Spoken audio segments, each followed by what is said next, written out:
हामी शक्ति पाखरिनको आफ्नो धर्मपत्नी कल्पना पाखरिन चाहिँ हिजो प्रभुमा विश्राम गर्नुभएको छ र उहाँको यो पार्थिव शरीरलाई विदाई गर्न कतिजना आफन्तजनहरू, परिवारहरू, मण्डली, छरछिमेकी, दाजुभाइहरू जतिजना यहाँ पाल्नु भएको छ, म सबैजनालाई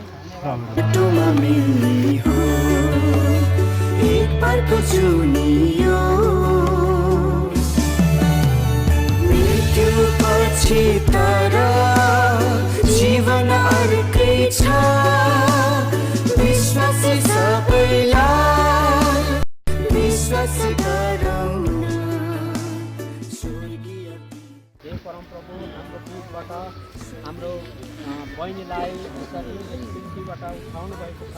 उहाँको श्रीमानलाई, उहाँको छोराछोरीलाई, उहाँको सम्पूर्ण आत्मालाई तपाईँको सान्त्वनाको घोषणा गर्दछु। परमेश्वरबाट आउने जीवन, धार्मिकता, आशा, शान्ति, सान्त्वना, मृत्युमाथिको विजय सम्भव तुल्याउनको लागि तपाईँ परम प्रभुले आफ्नो वचनअनुसार आफ्नो छोरी कल्पना प्रधानज्यूलाई तपाईँ हाम्रो लागि एउटा शोकको घडी हो, पीडाको घडी हो, दुःखको घडी हो।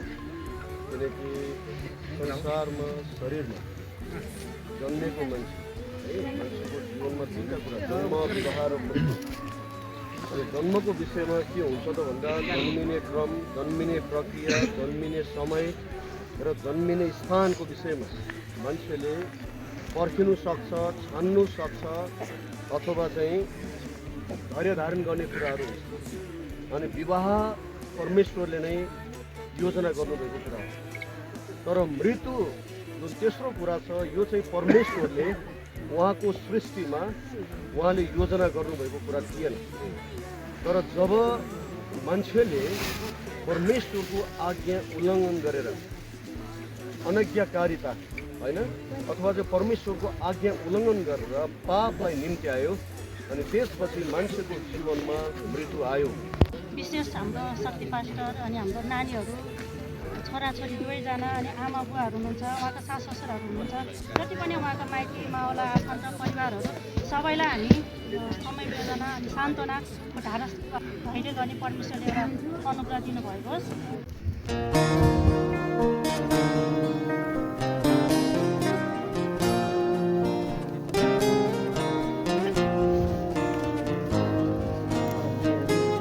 गरिकन कल्पनाको विषयमा मलाई केही छोटो कुरा भन्न मन लागिराखेको छ। यिनलाई मैले यिनी 14 वर्षको उमेर हुँदा 2054 सालमा मैले भेटेको थिएँ र यिनले प्रभुको सुसमाचार सुनिन् र प्रभुको सेवामा बढ्दै गइन्, प्रभुमा हुर्किँदै गइन्। केही समय पश्चात भाइ शक्तिसँग उहाँको विवाह कार्यक्रम भयो। धेरै उदार चढावको बावजुदमा सङ्घर्षका साथ आफ्नो श्रीमान र परिवारको विषयलाई कसरी परमेश्वरमा अघि बढाउनुपर्छ भन्ने ठुलो भूमिका यिनले खेलेकी थिइन्। र उनी 14 वर्षको अवस्थामा एउटा किशोरी भर्खरको बाल्यावस्थादेखि 42 वर्षको अवस्थामा 28 वर्षसम्मको यो अन्तरालमा यिनलाई म नजिकबाट मैले बुझेको छु। यिनी जस्तो सुकै चुनौती, जस्तो सुकै अप्ठ्यारो परिस्थितिमा पनि उनी निडर भएर प्रभुमा घुँडा टेकेर प्रार्थना गरिरहन्थिन्। चरीकोटमा मण्डलीमा पुर्याउनु भएको योगदान मैले यहाँ भनेर सम्भव छैन। कल्पनाको विषयमा भन्नुपर्दाखेरि संसारको सबै यात्रालाई अन्त गरेर आज कल्पना हामी सबैबाट बिदा भएकी थियौँ। तर हामी एउटा आशामा छौँ, एउटा विश्वासमा छौँ। जुन विश्वास उनले गरिन्, जुन बाटो उनले अपनाइन्, जुन ईश्वरमाथि भरोसा राखिन्, उहाँलाई माया गर्ने र उहाँलाई प्रेम गर्ने हामीले त्यो कुरामा विश्वास गर्दाखेरि हामी एक दिन अवश्य पनि अनन्तको घरमा सँगै भेट्नेछौँ। परमेश्वरलाई धन्यवाद होस्, उहाँको आफ्नो समयमा नानीलाई प्रभुले आफ्नो घरमा, अनन्तको घरमा लानुभयो। मेरो भाइ शक्ति, विश्वास, रोमी लगायत उहाँको आमा बुवा, उहाँको भाइ बहिनीहरू, उहाँको आफन्तहरू, मण्डली परिवार लगायत सम्पूर्ण सबैजनामा यिनले सधैँभरि प्रार्थना गर्थिन् र यिनले सबैलाई सम्झिरहन्थिन्।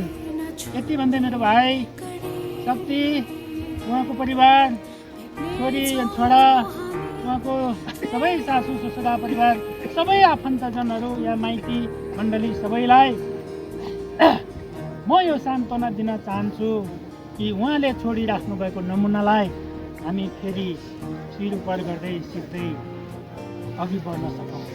अन्तमा भाइको तर्फबाट, यो परिवारको तर्फबाट यो हिजोदेखि अहोरात्र खटेर यो सेवामा सहयोग पुर्याउनु हुने सम्पूर्ण प्रभुको जनहरूलाई, प्रभुमा विश्वास गर्नुभएको, प्रभुलाई विश्वास नगर्नु भएको आफन्तजनहरू र यहाँ सबै शुभचिन्तकहरू, विभिन्न ठाउँबाट सबै हरेक मण्डलीबाट पाल्नु हुने सबै मण्डली परिवार, पास्टरजनहरू, सेवकहरू सम्पूर्णलाई एकमुष्ट म तपाईँहरूलाई धेरै धेरै धन्यवाद भन्न चाहन्छु।